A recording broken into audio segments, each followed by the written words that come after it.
Clickage, you are live. We are live, apparently. Hello, chat, when you see this. Yes. So hello, chat. See how long it takes to come live on the page. Let's see. Because it went with exactly 10 minutes to go, you see. Ah. Because then you can work out the delay. Clever. We like to load a delay. So we are now at, where are we at? 30 seconds gone.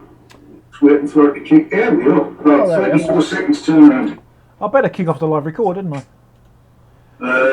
Well, you do that on the 5, 4, 3, 2, 1 just before you go roundy. Saves an edit at the front, does it? Yeah, I like to make sure it's all settled. There is that, and I always forget to say record, and I always forget to press record. It's because he wants to try and catch me out eating noodles again before the actual show. Yeah, but the last time we saw that, you were trying to stick them on as a beard. Hang on, I'm outnumbered tonight. What? With beardage. How are you outnumbered? Really? Well, Keith isn't exactly full of beard. There. That's not a beard. I'm the one that's outnumbered. I've got nothing at all. Yeah, but you've got a ponytail though. No. No? No. Okay, I put... long hair. It's not been cut lately. Oh, I forgot to say, Rhydian, happy new haircut. Ah, you should have seen it last week. Oh, I saw the Oh wait, picture. you did. That's a fight with a lawnmower, that. It's a fight with a mother's haircut in hands. Can your mother come and trim my lawn for me? Obviously, yes.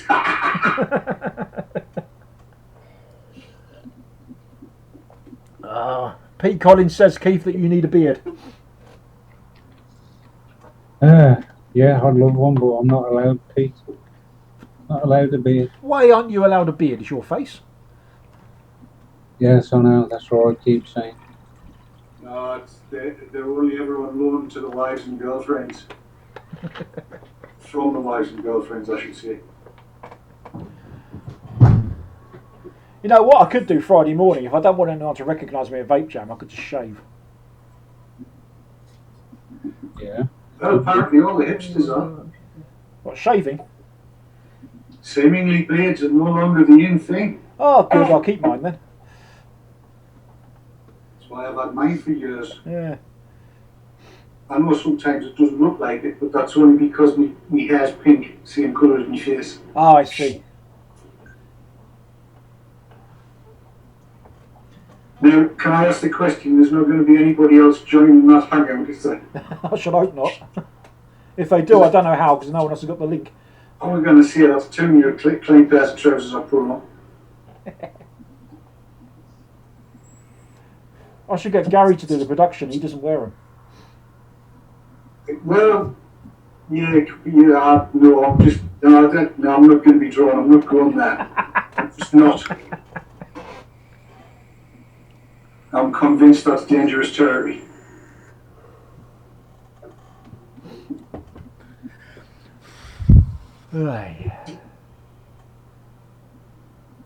But he has a hat. Oh, okay, right. Who have we got in there? We have Mike the Fury. Very boring. Tristan's from Spiritus Vapes. No, The Hi-Fi Stud. Tom Long, Pete Collins. We have the Sav. The Sav. Yes, always the same. Better The behave. ruler of the tank. Guardian of the Naughty Star. Yes. Rob Phillips. Mr. T. No, that Rob. Uh-huh. Trevor. Lamento. Bad Seed. Lyle. And, Hi, Lyle. seven viewers. Get into chat, you 7 viewers. Val's early tonight. What have you done? Lock the garage up? Must have heard Keith Keith coming back on. Oh, she's hot for Keith. My biggest fan. Your biggest fan, huh? Evening, Tom.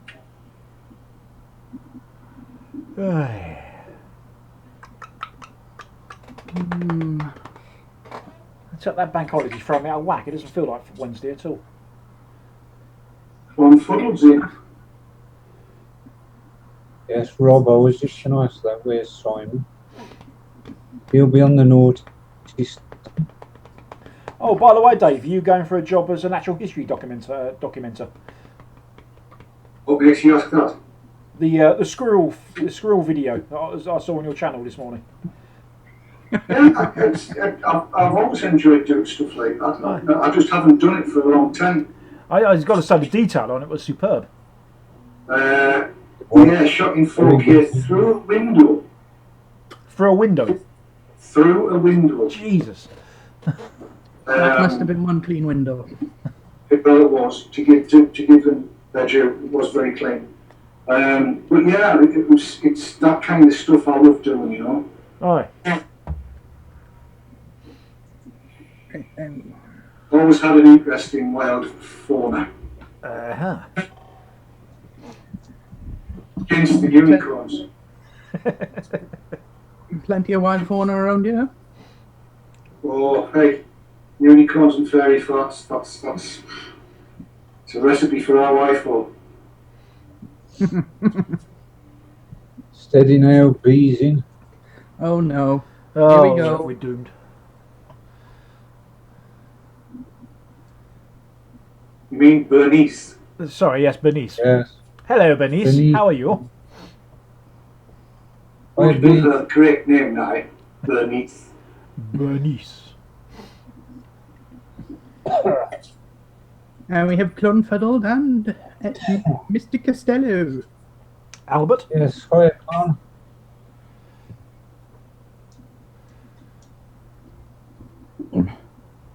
Con went out to get some Delta 2 heads today and came back with a M80 Plus and a load of juice as well as Delta 2 heads. Okay. Nice. Oh, there's a pleasant story. Yeah. Leon Lois's cat rescued a bird that day, it got blowing wind. So the cat caught it, held it like a kitten, and then took it out. Oh, she took it out in a coat and it flew away. Oh. I thought, cat had, I was going to say, it's a bloody clever cat that way.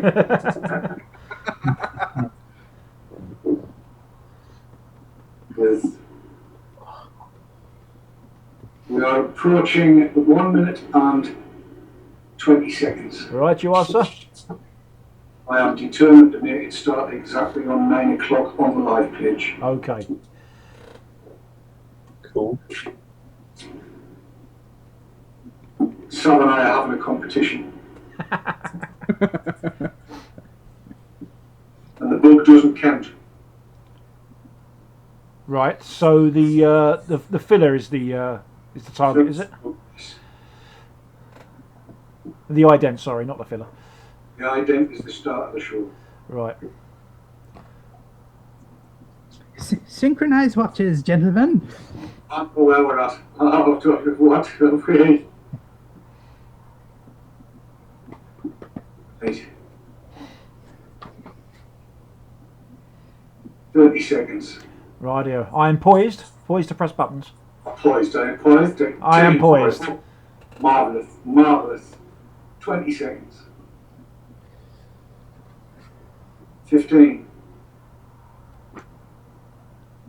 10, 9, 8, 7, 6, 5, 4, 3, 2, 1, hit it.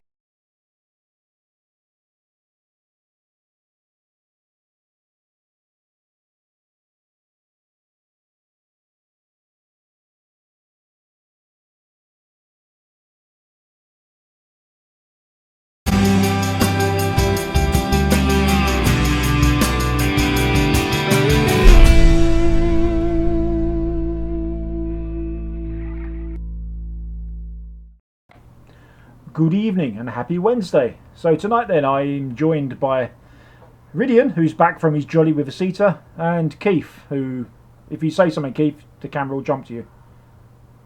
Hello. Good evening. Say hello, Keith. Hello. Keith. Right, lovely. So tonight then we've got a little chat about the ECITA seminar with Rhydian, who you currently can't see because I haven't flipped the camera over and he hasn't said anything. And what else have we got? Oh, we got the Vapers protest, Rhydian, haven't we? Yep, we do. Lovely. Now you're back in focus. And I'm going a bit retro. And also Keith might share with us a little review on something as well. So anyway, all of that coming after the adverts. No, the intro. The intro. God dear, a few days off. Titles. Titles. That's it. Well done.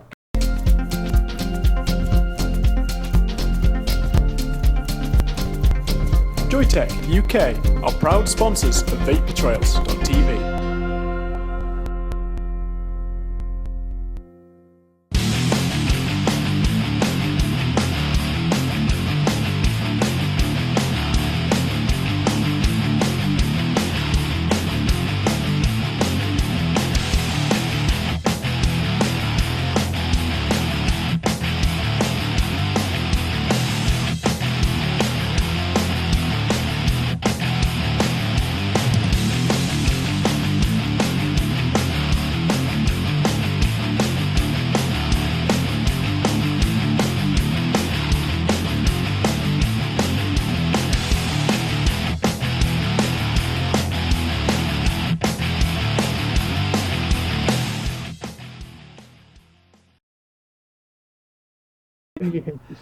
Right, hello. Okay then. So, Rhydian, the ECITA seminar thingy-majiggy job. What happened? Lots of stuff. Apart from getting to meet a few people that I yet to meet, because I know them through Twitter and Facebook, it's the run through of the seminar without giving the entire thing away for free. The seminar was chaired by Professor Pelosa, which was always good. So, here we go. I gotta stop reading. I know I was there. Right. Okay. The seminar topics included advertising standards, because we all know that we can advertise in the UK at the moment. And the guidance there was to basically comply with the Advertising Standards Agency, and like the Mirage advert that was so-called banned last week, and that came to our attention while we were there. And yeah, then there was the requirements under the TPD, and that was actually quite surprising, because there was something in the TPD that I didn't know was applicable to Article 20 because it referred to an article further up in the directive, and that was for all e-cig packaging to carry health warnings of sorts. And let's get this right. Health warning shall comply with the requirement specified in Article 9, so that's the tobacco products bit specifically with the current health warnings that most people would be able to see now. On the two largest surfaces of the unit packet, so that would include a 10ml bottle if I'm understanding correctly, even though it's one surface, and it should cover at least 30% of the surfaces, and it should be centralized. Okay. To my understanding, most labels have the company logo on it in the middle. So that would be a little bit of an awkward place to be, because essentially you will have to move your logo, decrease the size of it, and have a 30% coverage of a health warning. But that was something new to me, and I thought I knew Article 20 quite well. And I guess that would be news to others as well. But moving on, apart from the requirements of the TPD, they also went on to talk about international relations and the implementation of the TPD itself, basically, which was summarised. ECITA needs you to do the lobbying.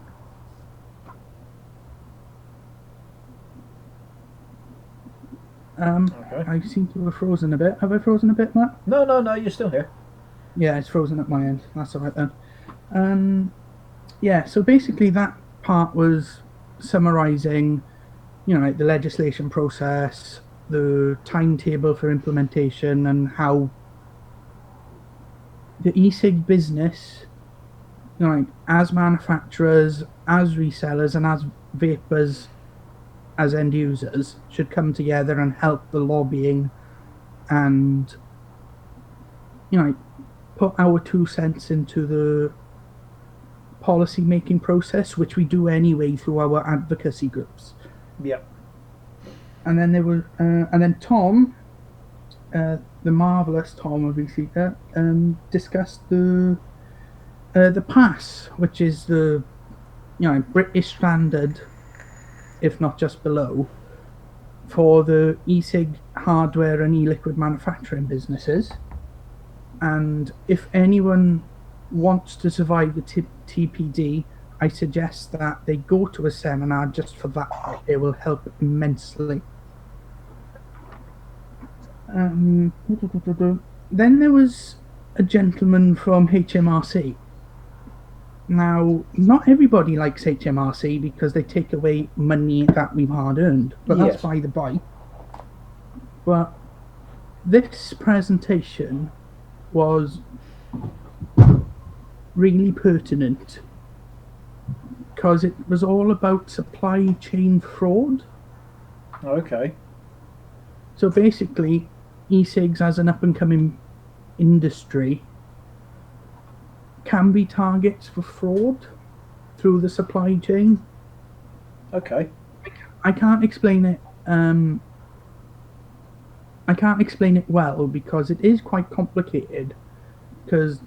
So, if anyone's familiar with VAT being registered and VAT receipts and all that jazz, you'd have a better idea. But if you don't, go to one of the next seminars and I'll tell you the dates after. Then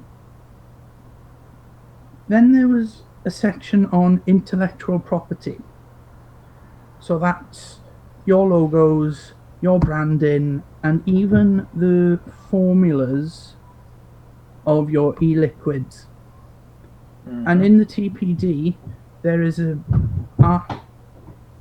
please forgive my other half moving about. There is a section in the TPD which asks for full disclosure, which impacts the e-liquid manufacturer's trade secrets. And ECITA don't know what the authoritative body will do with the information that the e-liquid manufacturers disclose as part of their notification documents. Okay. So that from my point of view, that's actually quite worrying, and I'm sure there's people from other manufacturers in chat that this would worry. So there are ways to avoid any issues for releasing your intellectual property. And then it summed up with Catherine going on about the TW legal case, the what if they win, what if they lose scenario, and I guess most people in here will have a view of possible outcomes. Uh-huh. And yeah, that was pretty much it. And then there was also a very, very quick chat on the benefits of being an ECITA member, and that did cover full membership and the affiliate scheme. Okay. So it was a lot of information to take in, but it was worthwhile in my opinion because I haven't been to anything like that since I was a student. So yeah, I think anyone involved in the e-cig business, whether they're an ECITA member or not, or a current affiliate member or not, should go to one of these seminars and just, you may learn something new, like I've done. Yeah, lovely job. One of the things that actually picked me up there is protecting formulas for e-liquid. Yeah. So would that basically require that a member of ECITA would have to disclose the exact recipe of their e-liquids, of course? Yeah, the exact recipe. So if, for example, your flavour concentrate was overall 20% in an e-liquid, you would have to break that 20% down into its chemical components. Okay. And So basically, if I was to start a little e-liquid business tomorrow, and I was to buy all my flavourings somewhere else, I wasn't distilling my own flavours, that sort of thing, I would have to find out the exact chemical composition of each of those flavours. yes, and that's not just the responsibility of the manufacturer, because with the supply chain, as a manufacturer, we have suppliers.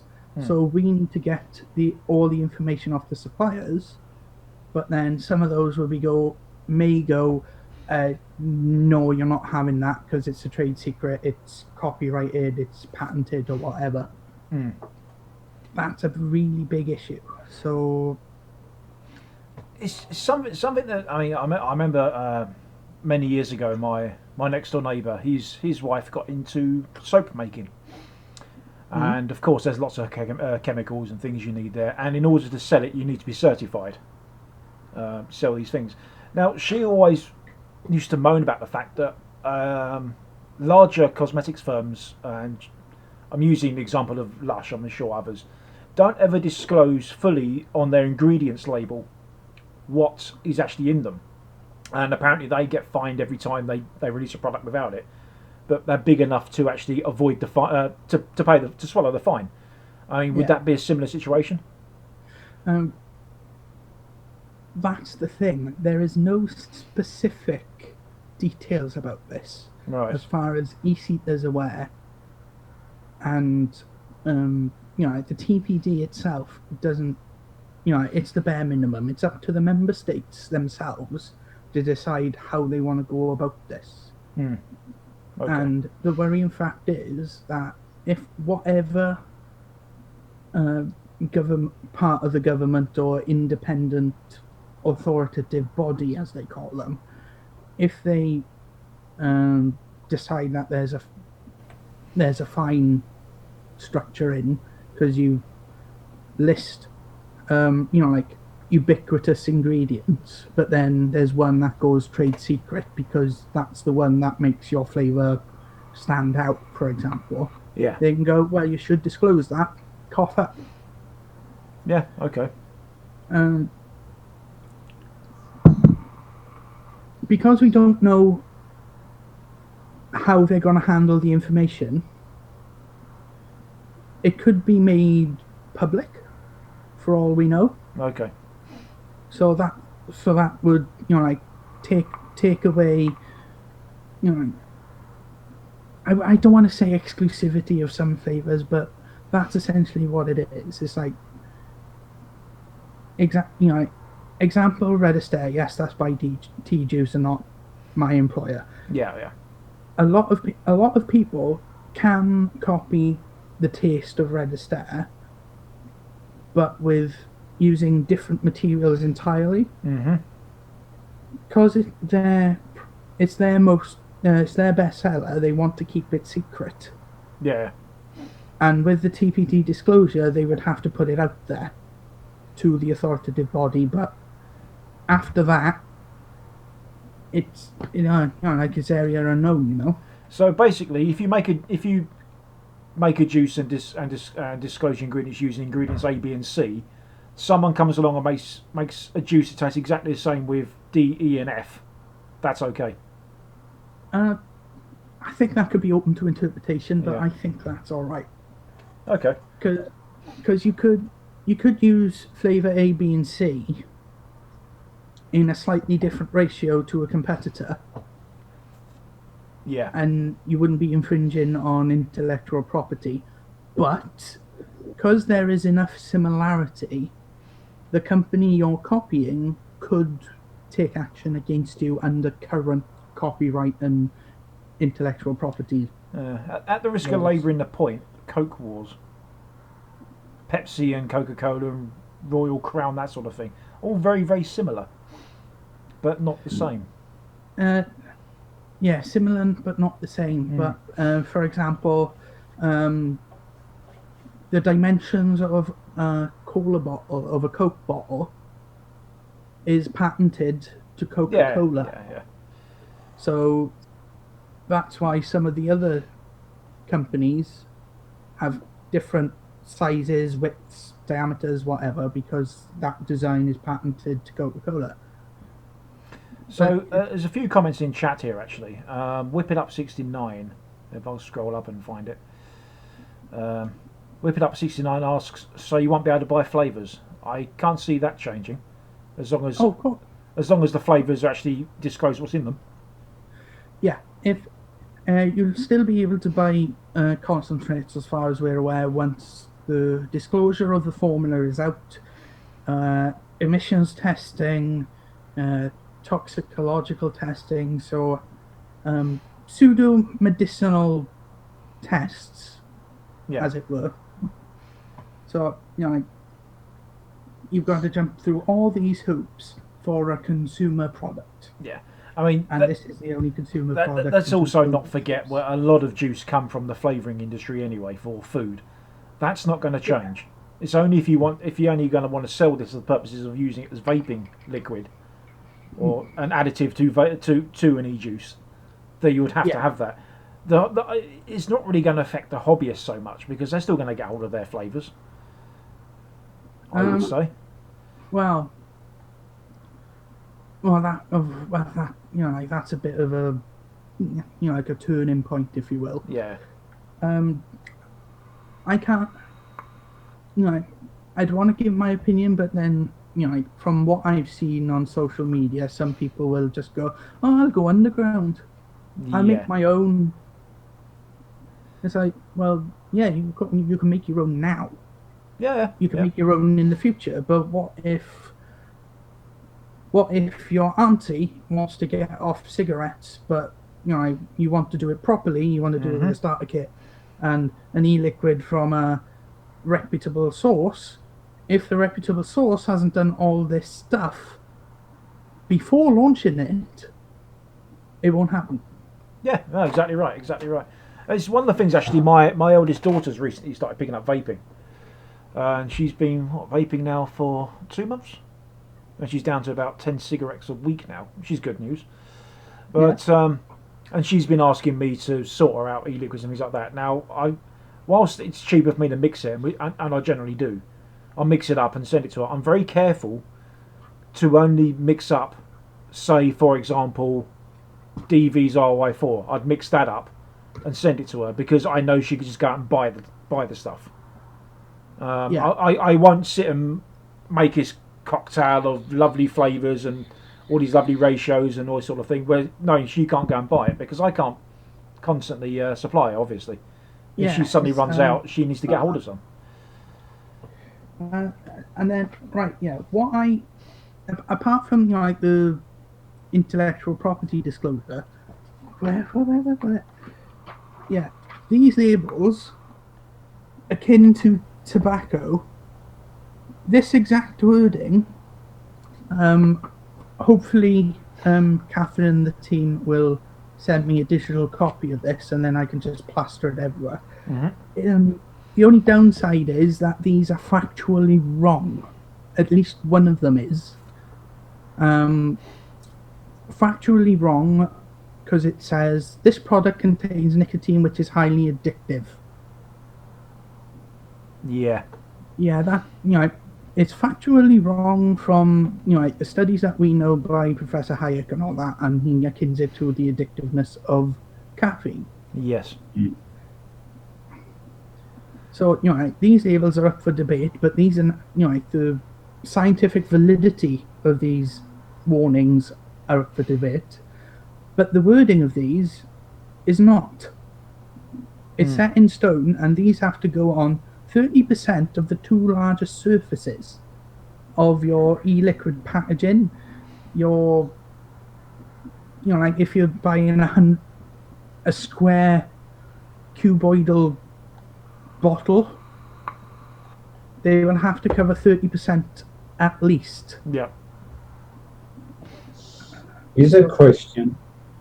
Go for Would it. Keith. would you have to put those warnings onto like starter kits and things like that as well? I would actually think so, but that's my opinion. I would think so because the TPD covers anything that is associated with e-liquid and vapor production. Yeah. So imagine your iStick box. 30% of two sides of that, so the two biggest sides, would have one of those warnings on it. But you could argue that the iStick is nothing more than a battery holder. What you use it for is entirely up to you. You don't have warnings on a packet of Rizla. True, No. but that's it. It's the interpretation. It's like, because once it gets to UK government level, they can interpret it however they like. But actually, that's wrong. They can implement it as a minimum. When there are points for interpretation, so, for example, the 30% covering of the warnings, they can put, say, 40, 50 if they wanted to. Right. And they can put the fine structure in for the non-disclosure of things, as an example. Right. Because we know that this document of rubbish, and has been compiled together by people who have no idea about electronic cigarettes and just shoved on the rest of the TPD, and this is what they come out with. Yeah, because they don't understand anything about it, basically. Well, of course they don't. It's like some of it was eye opener, because even some of the companies that were there that I recognised and have bought from myself, they didn't really understand the specifics of the TPD and what it meant to them. And that's a big worry. So if any vendors in chat now, if you're worried about the TPD, get to one of these ECITA seminars. Get hold. You'll have you'll have a full information pack, and you'll have something with that on it. And that is a vaping specific summary of the Tobacco Products Directive article. Like crossover articles and everything. It's everything you need to know, and you can go, oh bugger. Right. On that note, should we go to the adverts, and or have you got any more to say? No, all I'd want to do is say thanks to Catherine, Tom, Vicky, Justin, Paul, and all the other members of the ECITA team for getting all of this together. The next dates are, but the venues to be confirmed: Northampton on Wednesday the 8th of July, and then the final one is Wednesday the 14th of October in London, but the venue is still to be confirmed. Okay. So once you register via the ECITA seminar page, which would be the link thrown into chat or even in the description already, register there and they will fill you in with, closer to the time with the venues and the program, because the program will not change, because it's to get everyone a big overview of where things are going. Okay. All right then. So we'll be back after these adverts then.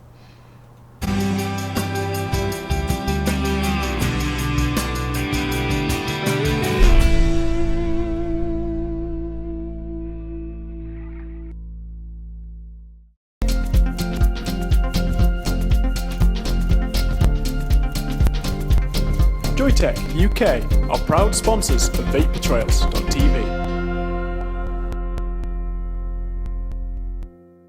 Healthy Vape, UK purveyor of e-cigarettes and e-liquids.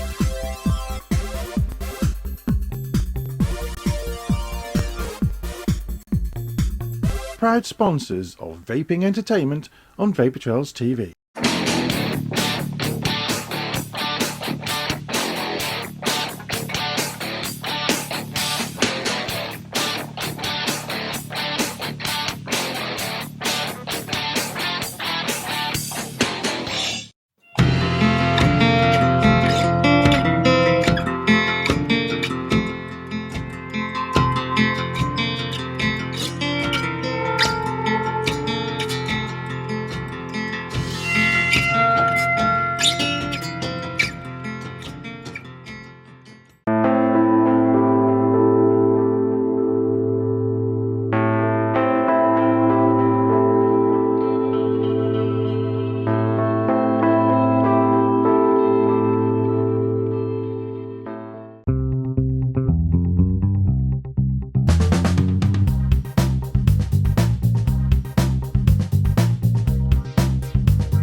RY4 Radio.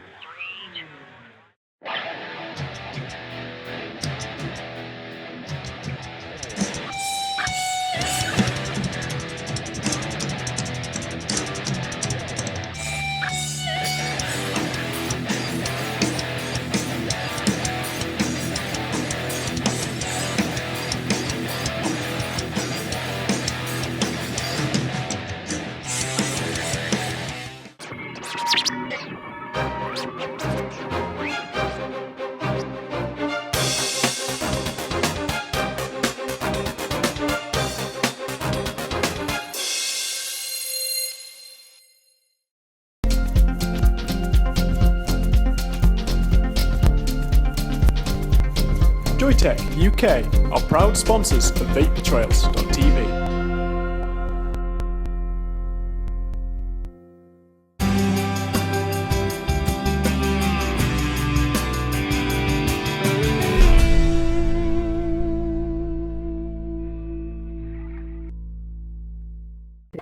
And welcome back. So as you can see, we've now got Keith on the main screen behind me.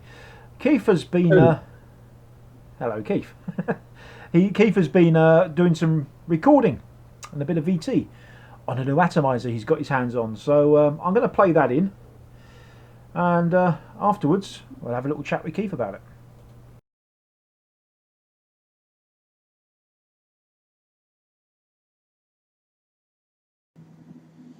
Right, so I'm here today to have a look at the Aqua V2 atomizer, which was very kindly sent to me by a very good friend of mine, Ashley Miller, who may or may not be in chat as we speak, which will be down there somewhere.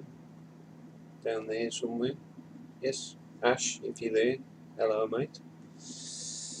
So, yes, I'm going to have a look at this. Only a very quick look. I'm not going to get into serious detail with it because I haven't got time at the moment. I may do another video in the future and get more up close and personal with it. But yes, let's have a look at it, shall we? Okay, so here we have the Aqua V2 box. Standard box basically. Got the picture of it on the front there. So let's see what's inside. Right, excuse the loud bang there if there was one. Right, here's what's inside the box. We have got, get my hands out of the way. Right, as you can see, we've got there's the main body of the ATI, which is basically the clear tank section there, and the bottom part there. And I think that's the stainless steel tank section. I think that's what they call the dripper the dripper part of it, which we'll get into after. And we've got some silica wick there.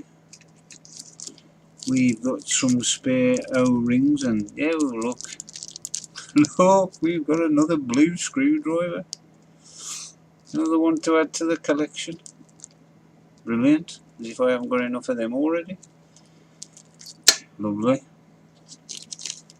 And we've got a little bit of extremely thin wire that will never get used. So let's get this out of the box, shall we? Come on. Thank you. Right, let's have a look at this. Yep, I think that's not a Pyrex tank, I don't think. No, I think that's a polycarbonate tank probably. And let's get the bottom section off of that. No, that's not the bottom section. That's probably the condensation gathers probably. So we need to get the actual bottom section off, which is probably going to be easier said than done, which is usually the case with these things. Come on. I did have this off earlier on, and knowing me, I'll probably put it on tighter than I was expecting to. Ah, here we go. It's coming off now. Thank you very much. Get that condensation bottom part put back on again. Ah, and there's the bottom section.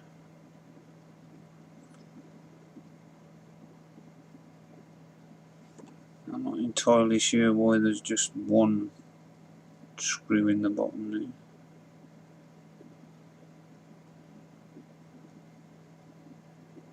Let's have a look into that. And then you have the tank section on the top. There's the chimney part. So you can basically change the stainless steel tank for that one. That's how it would look with the stainless steel part on.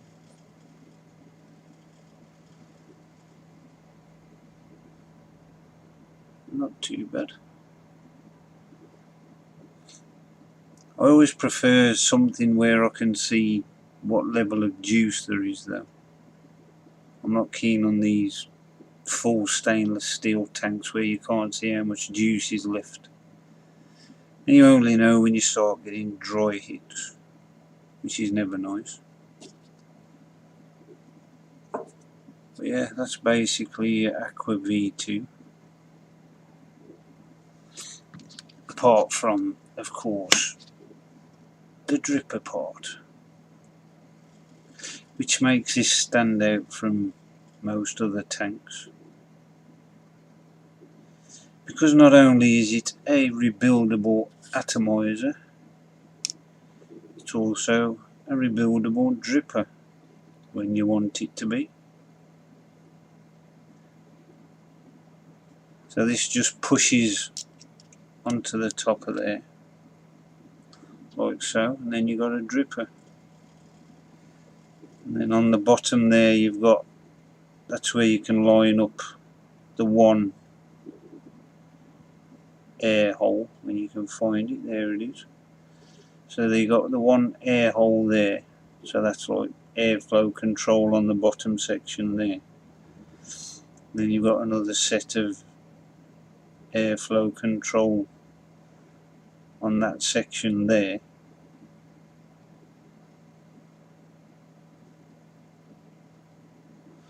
And then your drip tip goes in the top there.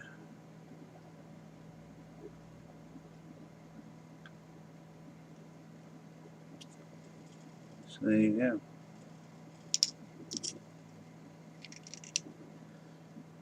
Dripper as well as tank. Now if I get a chance I will coil and wick this up, but I can't promise anything at the moment. I have got loads to do today. If I do manage to get it coiled and wicked, I will be coming back and you will see me vaping on this. But other than that, I will do another. Hang on, I'm missing something here.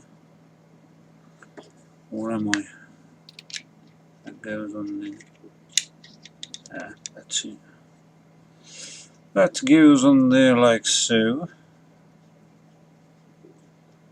O-rings are quite good on this actually. Get it on camera. Get it on camera, Chief. Yeah, I'm not used to all this, you see. So that's it with the full stainless steel on. Like that.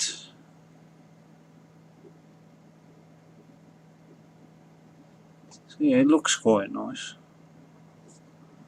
But as I say, I'd be worrying all the time about how much juice is left in there. I'd rather have the clear section on personally. So I would be inclined to take that off and put that one on.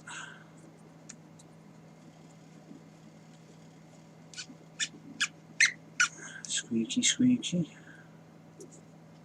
That would be the way I'd have it. Would be like that. Because at least then you've got some idea of how much juice is left in there. You can refill it when it gets a bit low down. So yeah, Aqua V2. I am not proficient enough yet to be doing live coiling and wicking on camera. I am very sorry about that, but you'd all be laughing at me like nobody's business. So I shall stick to doing that for the time being. There is your Aqua V2. And yes, little blue screwdriver makes another appearance. I wonder how many more times we're going to see that. And silica wick. Dear me. I can't remember the last time I used silica wick. It's been a very, very long time. It really has. It's the first time, since the first time somebody convinced me to use cotton, I've just not looked back and never used silica again since. Maybe I should try it again, I don't know. What are your thoughts, chat? And what are your thoughts on the Aqua V2? So there you go, that was the Aqua V2 atomizer. Just a quick look, very basic look, sorry about that. I didn't have time to do the coiling and wicking, you would have been waiting forever I think. And you would have been all laughing about all over the place at the way I was doing it. And we can't have that, can we? No. So there you go, Aqua V2. Not a bad atomizer really. I'm looking forward to getting round to coiling it and wicking it and vaping on it. So we'll see how it goes, and I'll report back once I've got round to doing it. And you'll see the results here on VTTV very soon, maybe in the next 6 months, hopefully. So, see you soon. Bye bye.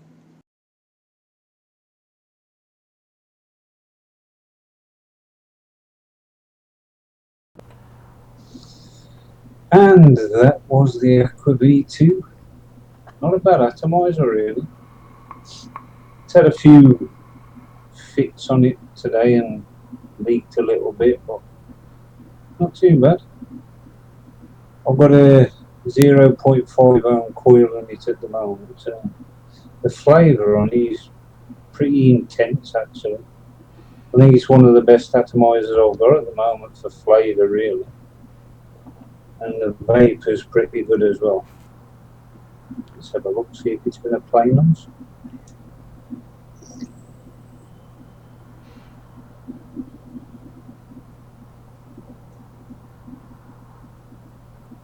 That's some respectable vapour there, Keith. Not too bad. No. Not as good as it has been. No. What's the wattage you got on it, or voltage you got on? It is at 20 watts at the moment. Okay. That's not too bad, But, is it? yeah, it's not a bad atomizer, actually. Nice. So, thumbs up, is it? Yes, definitely. Thumbs up. Nice. Okay. Right. Oh, thanks for that, Keith. That's a nice bit of VT there. I look forward to having some more from you at some point. Right. I think it's time for the next ad break, isn't it? So when we come back, we've got the European Vapers protest thingamajig, and we've got some retro stuff as well. So stay tuned.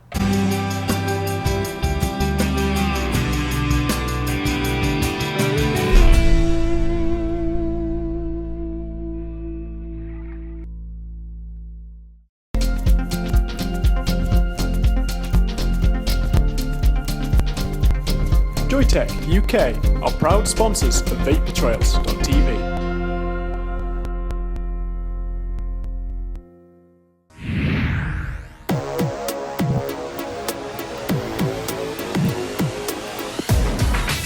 Often imitated, never duplicated.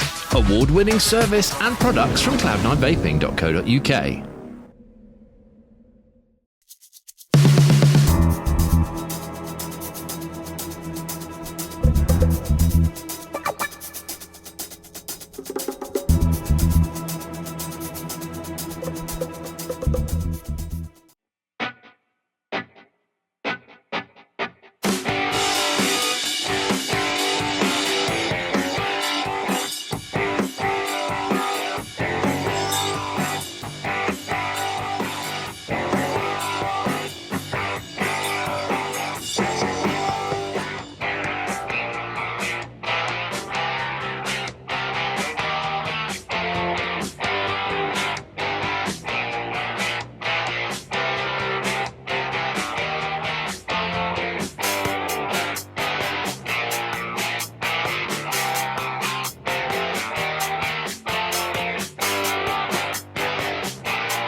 Vapers, Dripper just got 40% bigger. So if you love discovering new e-liquids, tell Dripper what flavours you like and we'll send you 70ml of juice and at least 5 flavours. With a money back guarantee and free delivery anywhere in Europe, dripper.co.uk. What's in this e-cig cloud? Harmless water vapour, right? Pretty much, yes. Compared to a lit cigarette, it's much safer than smoke. But it contains nicotine. And nicotine on its own isn't toxic and doesn't cause cancer. If you're worried about switching to vapour, here are some facts. No tar, no smoke, no burnt tobacco. Cooking your evening meal produces more toxins than are found in exhaled vapour. Tobacco smoke contains toxins at very high levels, and vapour does not. And that vapour contains 6,000 times less carcinogens than cigarette smoke. Electronic cigarette vapour. There's nothing to be frightened of. The only dangerous electronic cigarette is a banned one.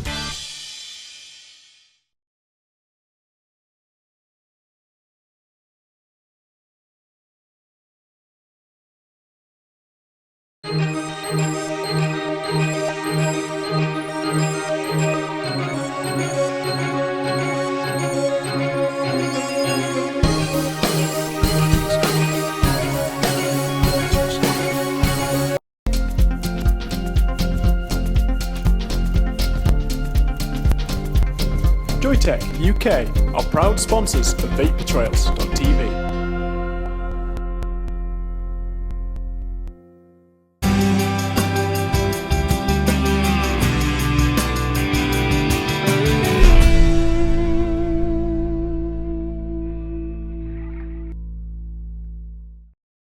And welcome back. So there we just saw Keith and his Aqua V2. So time's pressing on, so I'm going to crack on with this. It's a bit of retroness, so sit back and watch. Hello, and welcome to the first in the series I like to call Retro Reviews. Now, the purpose of this is basically to take a look at an atomizer that was available a year or more ago. In some cases now discontinued, so you might not be able to get hold of what comes up in these videos unless you look in the second-hand market. However, the one I'm looking at today is available, and that is the spheroid. Now, this was very, very, very popular back in its day, and it's still manufactured, and you can buy them brand new. You can plenty available in the second-hand market as well. But yeah, let's have a quick vape, and we'll crack on.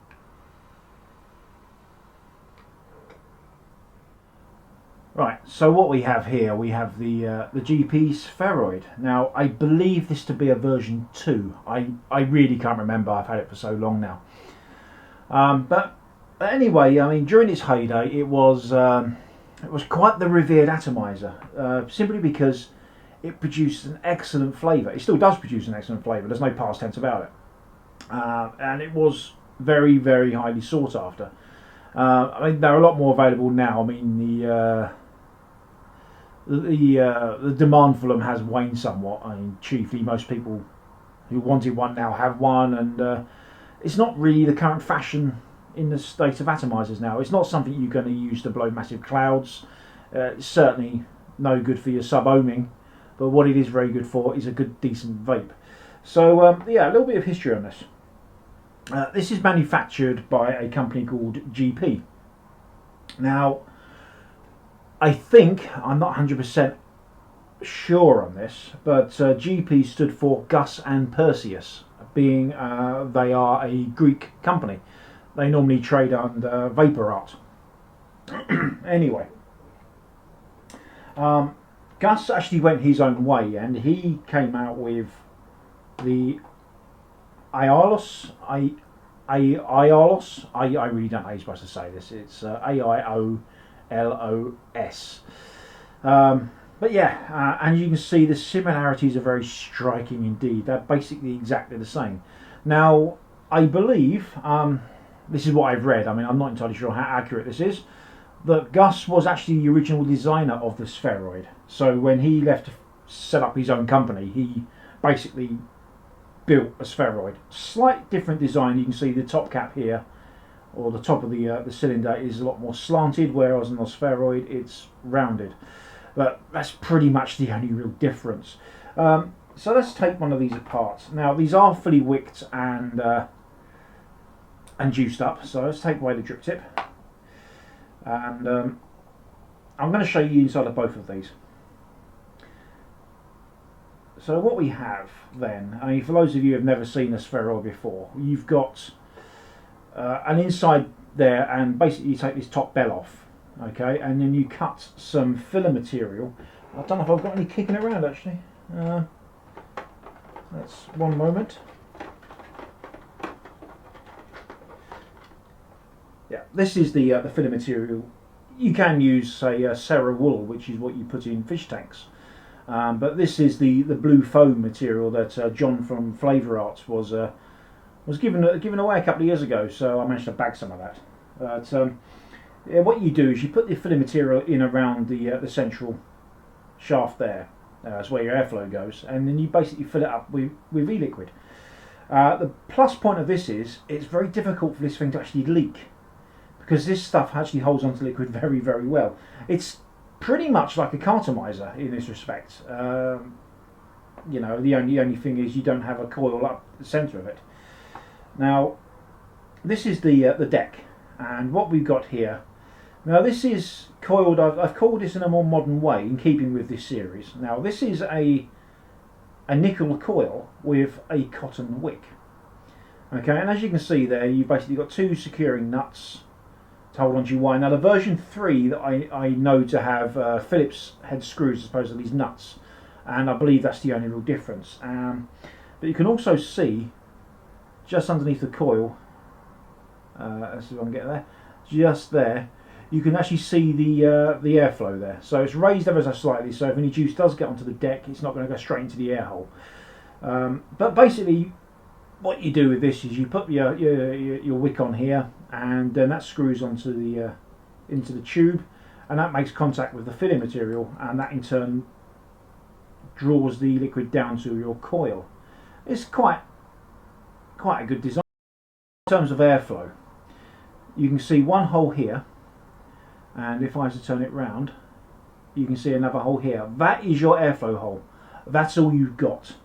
So it is a very tight draw.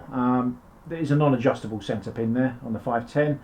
These two holes here, you use what is known as the GP fork. I can't find mine at the moment, but you use that, and you turn that in a left-handed thread fashion. So lefty loosey, righty tighty. Well, in this case, it's righty loosey, lefty tighty. You undo that, and you can actually get into the inside if you want to give it a thorough clean. Now I'm going to call it the Gus because it's a lot easier. It's basically exactly the same.